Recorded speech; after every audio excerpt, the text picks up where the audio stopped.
तो I know कि जब मैं वीडियो बनाना शुरू करता हूँ तो घर वाले, पड़ोसी, अड़ोसी, यहाँ वाले, वहाँ वाले सब आना शुरू हो जाते हैं। इतनी देर तक कोई नहीं आ रहा होता है, लेकिन जैसे ही मैं कुछ करना अच्छा शुरू करूँ तो सब डिस्टर्ब करने के लिए आ जाएंगे। नमस्कार दोस्तों, मैं हूँ अंकित, आपका दोस्त।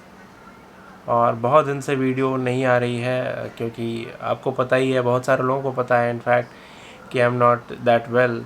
तो जैसा कि आप लोगों को पता है कि मैं कांटेक्ट में आया था कुछ लोगों के, इनफैक्ट माधव भी, और मेरे बड़े भाई साहब माधव के फादर भी कांटेक्ट में आए थे।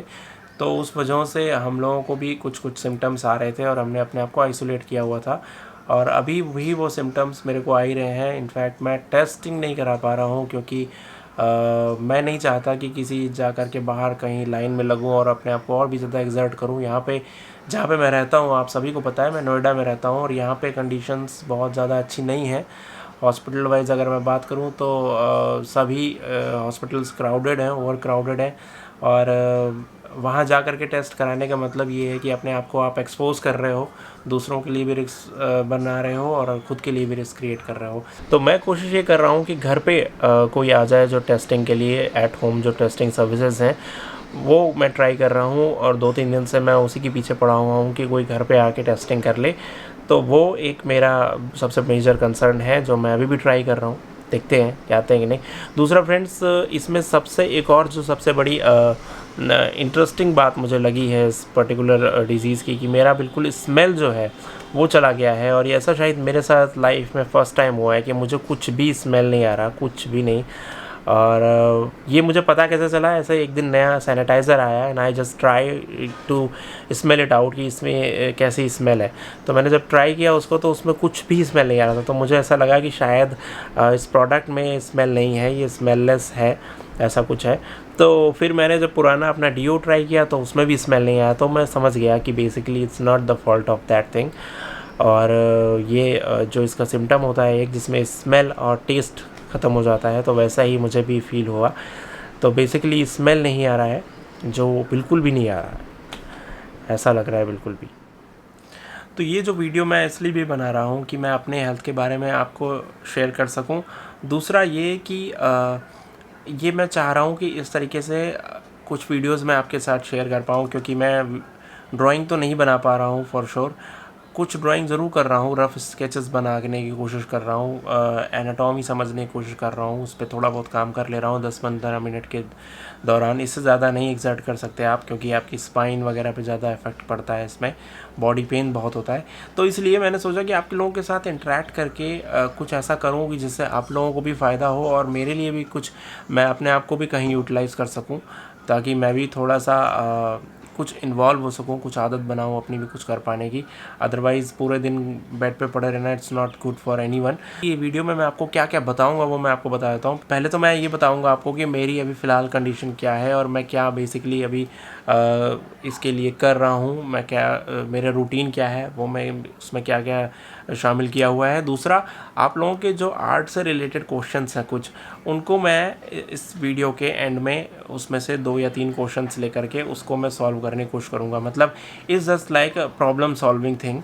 तो ये हर वीडियो में रहेगा आने वाले। अभी अगर मैं कुछ वीडियो और भी करूँगा तो उसमें भी मेरा लास्ट सेगमेंट जो रहेगा वो क्वेश्चन आंसर का ही रहेगा, Q&A टाइप ही रहेगा। तो कोई भी प्रॉब्लम हो, चाहे आर्ट से रिलेटेड हो, चाहे आर्ट से रिलेटेड ना हो, किसी और चीज़ से रिलेटेड हो, जैसे आपके घर में कोई और प्रॉब्लम है, तो वो भी आप लिख सकते हो नीचे कमेंट बॉक्स में। मैं कोशिश करूँगा कि अगर वो मेरे बस की बात होगी समझाने की तो मैं डेफिनेटली ट्राई करूँगा उसको वीडियो के एंड में रखने की। तो कमेंट बॉक्स में आप क्वेश्चन डाल सकते हो जो आप चाहते हो कि नेक्स्ट वीडियो में मैं उसको लूँ, चाहे वो आर्ट से रिलेटेड हो, चाहे किसी भी चीज़ से रिलेटेड हो। मैंने जो भी प्रिकॉशंस हैं, जो मेडिसिन्स हैं, वो शुरू कर दिए हैं मेरे डॉक्टर्स के एडवाइस से। आप लोगों में से बहुत सारे लोग पूछ रहे थे कि आप कैसे हो सर, और क्या आप बेसिकली अभी कर रहे हो, और अभी करंट सिचुएशन क्या है आपकी हेल्थ वाइज। नाम खोल रहा था मैंने, तो मैंने देखा कि बहुत सारे मैसेजेस आए हुए हैं आप लोगों के, and thank you so much for lots of support and wishings. और मैं यही अभी कर रहा हूँ कि मैं घर पे ही हूँ, अपने आप को आइसोलेटेड किया हुआ है मैंने। और जो कुछ चीज़ें हैं जो मैं कर रहा हूँ, जो मुझे अच्छी लग रही हैं वर्कआउट के तौर पे अगर मैं बोलूँ, या जो इसके अगेंस्ट जो आपको करना चाहिए, इस कंडीशन के अगेंस्ट, कोविड कंडीशन के अगेंस्ट अगर किसी को भी ऐसा लग रहा है कि सस्पेक्टेड है या सिम्टम्स ऐसे आ रहे हैं तो आपको क्या करना चाहिए, उनमें से कुछ चीज़ें हैं जो मैं कर रहा हूँ, वो मैं आपके साथ शेयर कर सकता हूँ। जैसे कि मैं स्टीम ले रहा हूँ 2 टाइम 3 टाइम से ज़्यादा इनफैक्ट ले रहा हूँ स्टीम। और स्टीम में नॉर्मल पानी से नहीं कर रहा हूँ, स्टीम में मैं नीम एंड दिस अदरक को डाल करके दोनों उसका स्टीम लेने की कोशिश कर रहा हूँ ज़्यादा से ज़्यादा।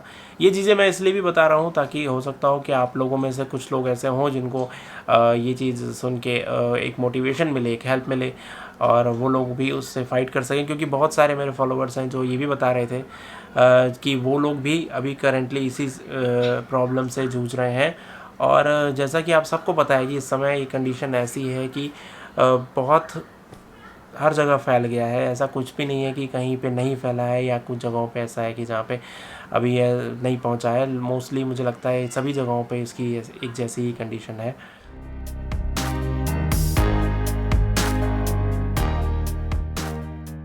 तो स्टीम लेने के साथ साथ जो दूसरी कुछ एक्सरसाइजेज़ हैं, जैसे ब्रीदिंग एक्सरसाइजेज़ हैं या योगा है, वो मैं करता रहता हूँ। पहले भी करता था मैं ध्यान वगैरह, और इस दौरान में भी मैंने उसको कंटिन्यू रखा हुआ है। लंग्स की एक्सरसाइजेज़ हों, डीप ब्रीदिंग हो, अनुलोम विलोम हो, वो मैं कर रहा हूँ। भ्रामरी इनफैक्ट बहुत ज़्यादा असर कर रहा है। बहुत सारे अच्छे जो साइंटिस्ट हैं या फिर जो फिजिशियंस हैं वो भी ये बोल रहे हैं कि जो योगा एक्सपर्ट्स हैं वो भी बोल रहे हैं कि भ्रामरी करने से भी काफ़ी फ़र्क पड़ रहा है। तो आप भ्रामरी कर सकते हो, कुछ नहीं करना है आपको, मुंह बंद करके हमिंग साउंड निकालना है अपने मुंह से और ओम का उच्चारण कर सकते हो आप। तो ये सारी चीज़ें जो है ये बहुत सारे लोग क्लेम कर रहे हैं कि उससे लंग्स में ऐसे एलिमेंट्स जैसे नाइट्रस ऑक्साइड वगैरह डेवलप हो रहे हैं जिससे कि आपको काफ़ी हेल्प मिलेगा। ये जस्ट वीडियो इसलिए है फ्रेंड्स कि आपको कुछ इन्फॉर्मेशन मैं दे सकूं।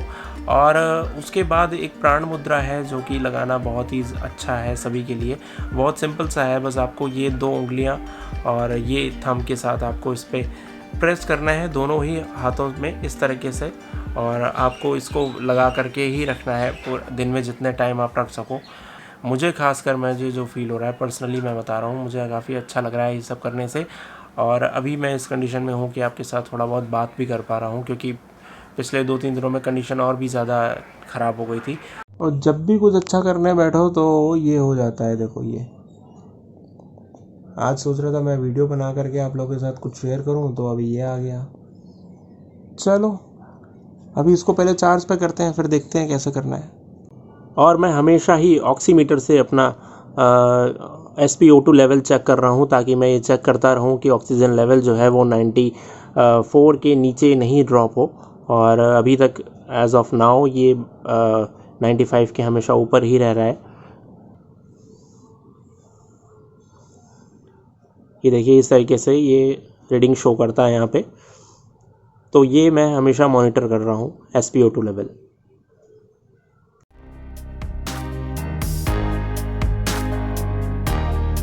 तो जनरली मुझे ये लगता है कि जितने भी क्वेश्चंस होते हैं ना आपके आर्ट से रिलेटेड या फिर किसी और चीज़ से रिलेटेड, बेसिकली उसमें ज़्यादातर क्वेश्चंस ऐसे ही होते हैं जो कि बहुत जेनरिक होते हैं, और जेनरिक क्वेश्चंस के जवाब भी फिर जेनरिक ही होते हैं। अगर थोड़ा स्पेसिफिक होंगे तो ज़्यादा बेटर है। जैसे कि किसी ने एक क्वेश्चन पूछा कि what is the best paper for drawing, तो बेसिकली कोई भी paper is best for drawing, just a simple thing. क्योंकि हर पेपर को आपको यूटिलाइज़ कैसे करना है ड्राइंग में ये आपको पता होना चाहिए। लेट्स से अगर आपको कुछ बहुत रियलिस्टिक सा बनाना है या कुछ अल्ट्रा रियलिस्टिक बनाना है या हाइपर रियलिस्टिक बनाना है, ठीक है, और आपके पास टूल्स ऐसे हैं जो उस पेपर पे पर्टिकुलरली आपको हाइपर रियलिस्टिक रिजल्ट्स दे सकते हैं, तो आप ब्रिस्टल पेपर यूज़ कर सकते हो। ब्रिस्टल पेपर पे आप जब हाइपर रियलिज्म के लिए अगर कोशिश करोगे तो चारकोल्स और ग्रेफाइट को साथ में यूज़ करो तो हाइपर रियलिस्टिक रिजल्ट्स मिल सकते हैं। अगर आपको आर्टिस्टिक तरीके से पोर्ट्रेट बनाना है तो आप टेक्सचर्ड पेपर को यूज़ करो। तो डिपेंड करता है कि आपको रिजल्ट्स कैसा चाहिए, उस हिसाब से आप पेपर यूज़ करो। लेट्स से आपको कार्ट्रिज पेपर मिल रहा है मार्केट में, लोकल मार्केट में कार्ट्रिज पेपर हम सभी को मिल जाता है, तो आप कार्ट्रिज पेपर को यूज़ कर लो। और कार्ट्रिज पेपर पे आप जनरलाइज ड्राइंग कर सकते हो, बहुत अच्छे रियलिज्म भी अचीव कर सकते हो, वो भी कर सकते हो। बस डिपेंड करेगा कि आपने टूल को किस तरीके से यूज़ किया है। अगर आप पेपर स्टम्प यूज़ करोगे और कार्ट्रिज भी यूज़ करोगे तो चांसेस ज़रूर हैं कि पेपर के ऊपर से जो ऊपर की लेयर है पेपर की वो डैमेज हो सकती है और उसमें से आप देखते हो रेशे रेशे जैसे एलिमेंट्स निकलने लगते हैं, रोए जैसे एलिमेंट्स बाहर निकलने लगते हैं उधड़ उधड़ के। तो वो बचने के लिए फिर आप पेपर स्टम्प को ना यूज़ करो। तो यही तरीका है कि बेसिकली जब जैसा आप पेपर देख रहे हो आपके आगे, उस पर आपको किस तरीके से प्रोसेस करना है, किस तरीके से अप्रोच करना है, ये जब आपको पता चल जाएगा तब आपको ये दिक्कत नहीं होगी कि कौन सा पेपर बेस्ट है। इनफैक्ट मैं ये बोलता हूँ कि जो नॉर्मल प्रिंटिंग पेपर आता है उस पर भी आप ड्राइंग कर सकते हो बहुत अच्छे से। बस आपको पता ही होना चाहिए कि उस पेपर की बेसिकली लिमिट क्या है, क्योंकि वो पेपर पतले होते हैं, जीएसएम वाइज बहुत कम होते हैं वो। तो जीएसएम कम होने की वजह से उस पर आप बहुत ज़्यादा लेयर नहीं चढ़ा सकते हो और बहुत ज़्यादा प्रेशर नहीं दे सकते हो। तो हाई ग्रेड की पेंसिल को यूज़ करो ताकि प्रेशर कम देना पड़े। हाई ग्रेड मतलब 8B 6B इस टाइप की, 4B पेंसिल, इस टाइप की पेंसिल यूज़ करो। तो ये आज के क्वेश्चन था जो बेस्ट पेपर के लिए था, और मुझे लगता है अब आपको समझ में आ गया होगा कि जो पेपर है आपके पास, आपको ये समझ आना चाहिए बेसिकली कि उस पेपर पे आपको प्रोसेस कैसे करना है। मैंने बहुत सारे वीडियो बनाए हुए हैं इस बारे में, देखिए आप डिफरेंट पेपर पे कैसे कैसे रिजल्ट्स ला सकते हैं। तो ये आपको समझ में आएगा कि आपको बेसिकली क्या करना है। और एक क्वेश्चन जैसे और आता है कि आपको कौन सी इरेज़र यूज़ करना चाहिए, पेंसिल इरेज़र या फिर मोनो इरेज़र। तो मेरे हिसाब से दोनों ही इरेज़र बहुत अच्छे हैं। अगर आप अफोर्ड कर सकते हो तो मोनो इरेज़र ले लो, नहीं तो पेंसिल इरेज़र मैंने बहुत टाइम तक यूज़ किया है और मुझे बहुत अच्छे रिजल्ट्स मिले हैं हर बार। तो ये आप अपने मन से डाउट हटा दो कि आपको मोनो इरेज़र ही होना चाहिए तो ही आप ड्राइंग कर सकते हो, तो आप दोनों में से कोई भी इरेज़र यूज़ कर सकते हो।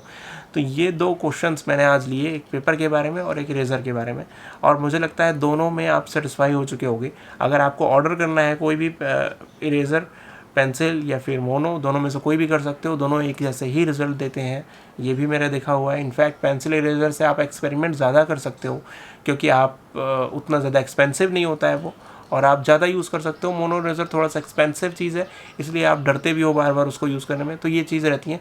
आज इतना ही फ़िलहाल 2 क्वेश्चन मैंने लिए, आगे आने वाली वीडियो में भी इस तरह से क्वेश्चन देता रहूँगा।